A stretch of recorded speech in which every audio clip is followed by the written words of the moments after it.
अलीना पिछले 3 साल से एक सरकारी अस्पताल में नर्स थी। अस्पताल शहर से जरा बाहर था।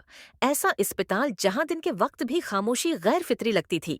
वहां के कॉरिडोर लंबे थे, दीवारों पर पुराने दाग और लाइट्स हमेशा जैसे मरने के करीब हूं।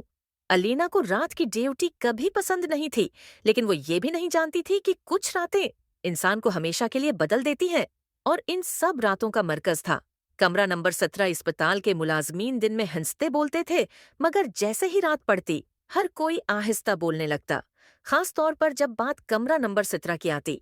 अलेना को पहले ही दिन वार्ड बवाए उमरान ने खबरदार किया था, मैडम रात को कमरा नंबर 17 के पास भी मत जाना, वो कमरा सांस लेता है।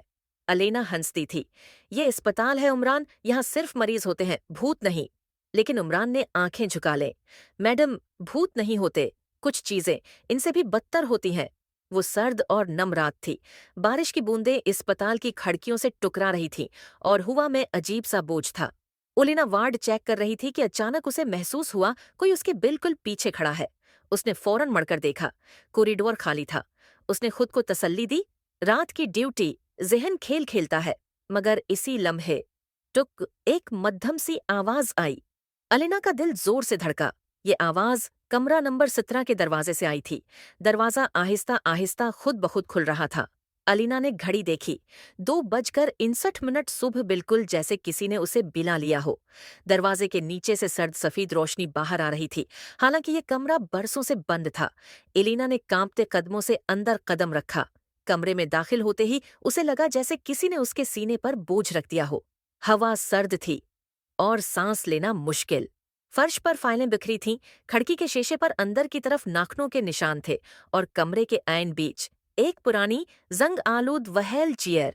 लेकिन आज वहेल चेयर खाली नहीं थी।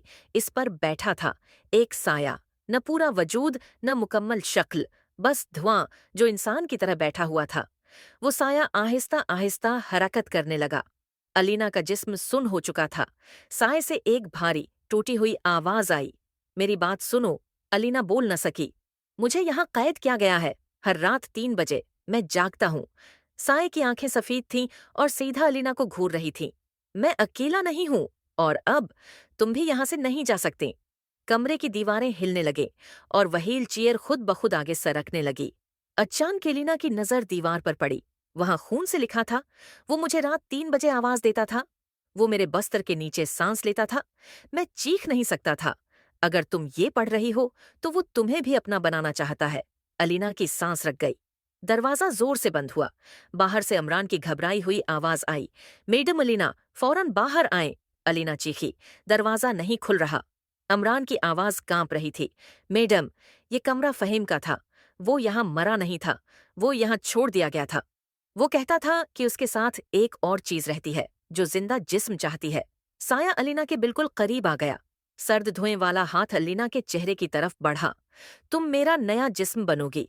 अलीना ने पूरी ताकत से चीख मारी।